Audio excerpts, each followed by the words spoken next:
Today, we unravel the full story, the shocking decisions, the fatal blunders, and the untold secrets behind America's most infamous last stand. This isn't the little Bighorn you learned in school. This is the truth they never wanted you to hear. Before we unravel this priceless history, please subscribe to this channel, like, comment, and turn on the notification button. It's 1876. The United States dispatches its golden boy, George Custer, to quash Sitting Bull's rebellion in Montana. But as the general crests a hill, he spots far more tents than anticipated. Custer doesn't hesitate, though. He grins, lifts his hat, and shouts, "Hurrah, boys, we've got them!" What he fails to grasp is that he's marching into one of the biggest Native American war camps ever gathered, and no reinforcements will arrive to rescue him. Within just an hour, every one of his men lies dead. Custer's name becomes synonymous not with triumph, but with one of the worst disasters in American military history. So how did it all go so horribly wrong? This is the astonishing tale of Custer's last stand. George Custer was the son of an Ohio farmer. He was fiercely ambitious, hungry for glory and a place in history. Even as a boy, he was clever, daring, and brimming with pride. He enrolled at West Point in 1857, where he racked up a record 726 demerits for misconduct, more than any cadet before him. Yet his instructors and peers couldn't ignore that the troublemaker had the makings of a superb soldier. The Civil War gave Custer the opportunity to prove it. Custer was a brilliant officer, securing victory after victory while always leading from the front. He earned a reputation for charging where others wouldn't dare, never ordering his men to do anything he wouldn't do himself. His troops revered him, and his superiors were so impressed that at just 23, he became one of the youngest generals in U.S. history. The press called him the Boy General. Soon everyone knew of the fearless General Custer, with his flamboyant style and famous golden locks. On July 3, 1863, Custer and his men defended the Union line at Gettysburg. Riding ahead in full uniform, he led a crucial charge against Confederate forces, turning the tide of battle in the Union's favor. His exceptional service continued until the war's final day. The table on which Robert E. Lee signed his surrender, later gifted to Custer's wife, bore the inscription, "No man has done more to secure this surrender than your husband." After the war, Custer was tasked with leading the 7th Cavalry against the Plains Indians. He despised the assignment, seeing it as a barrier to glory. It wasn't until 1868 that he'd get another shot at the fame he craved. In April 1868, the Sioux and the U.S. signed the Fort Laramie Treaty. It granted the Sioux full rights to the Black Hills, but only if they ceased attacks on settlers and remained on a reservation. Yet the U.S. had no intention of upholding the agreement. The Black Hills were too valuable, and officials anticipated that an influx of settlers would soon provoke the Sioux into breaking the treaty. Unaware of this betrayal, most Sioux accepted the terms. One who refused was Chief Sitting Bull. A leader of the Lakota, one of the two major branches of the Sioux, Sitting Bull rejected the treaty. He believed the U.S. would encroach on their lands regardless, and that resistance was the only way to protect their way of life. Sitting Bull was nothing like Custer. Where Custer was brash and impulsive, Sitting Bull was deliberate and strategic. His very name reflected his habit of careful consideration. But he wasn't just a warrior. He was also a spiritual leader, claiming visions from the Great Spirit that foretold victory over the Americans. He rallied not only fellow Lakota, but also allied Cheyenne bands, forming a coalition of nomadic fighters to resist American expansion. Alongside his trusted ally, a Lakota warrior named Gull, Sitting Bull launched raids against U.S. settlements and rival tribes like the Crow and Arikara. In the months after Fort Laramie, his coalition intensified attacks on American outposts. The United States needed someone bold and skilled to counter Sitting Bull. They needed George Custer. In October 1868, Custer and the 7th Cavalry were dispatched. Winter was approaching, the time when native camps were most vulnerable. Tracking along the Wachita River in Oklahoma, Custer discovered a Cheyenne village on November 26th. At dawn the next day, he led a brutal assault, cutting down everyone in sight. While some were warriors, most were women and children. His second-in-command, Major Joel Elliott, took 20 men to chase fleeing Cheyenne, while Custer finished the massacre. 103 Cheyenne lay dead, and Custer hailed it as a triumph. Yet his personal ambition had once again backfired. First, the village belonged to a Cheyenne chief allied with the U.S., shattering any hope of peace. Second, it was just one of many villages along the river. News of the attack spread swiftly, forcing Custer into a hasty retreat. This led to the third and gravest problem. Major Joel Elliott never returned. With the remaining Cheyenne villages now mobilizing, Custer chose not to wait for him. Weeks later, Elliott's body, along with those of all his men, was recovered. Many in the 7th Cavalry blamed Custer for their deaths. Captain Frederick Benteen became his loudest critic, even penning a letter condemning Custer for Elliott's fate. When the letter leaked to the press, Custer was enraged. Though Benteen remained under his command, their rift never healed.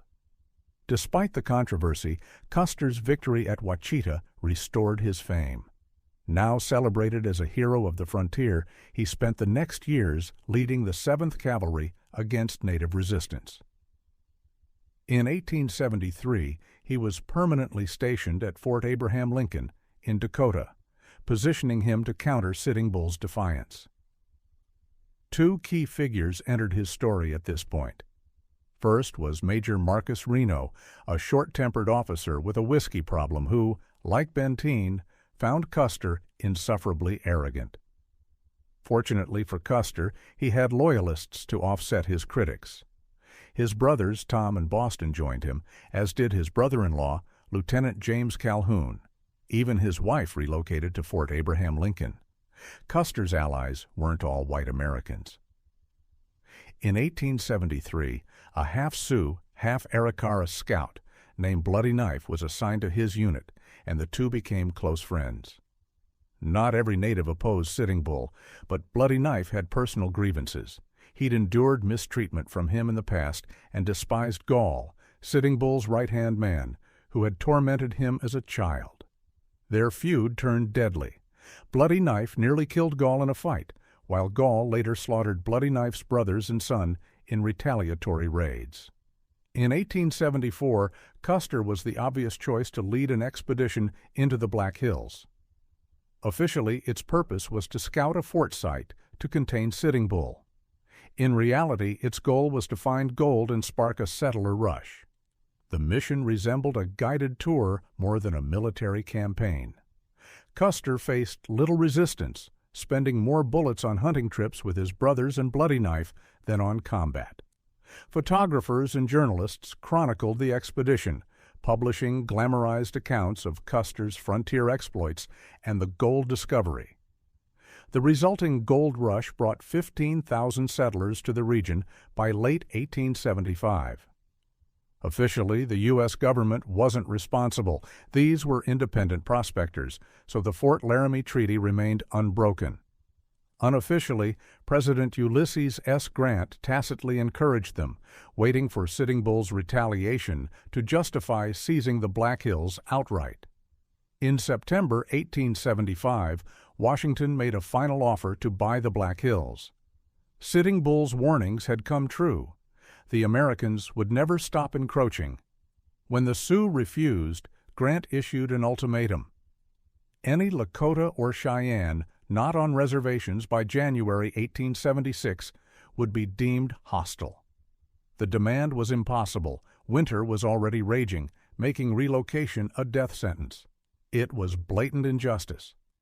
On May 17, 1876, the expedition to crush Sitting Bull's resistance departed Fort Abraham Lincoln. General Alfred Terry, a Custer ally, held overall command. Scouts reported Sitting Bull's followers were camped along the Yellowstone River near the confluence of the Powder, Tongue, Rosebud, and Bighorn rivers. Terry and Custer would advance westward from Dakota, while General John Gibbon approached from Montana and General George Crook moved up from Wyoming. The plan was to trap the natives like cattle in a three-pronged pincer.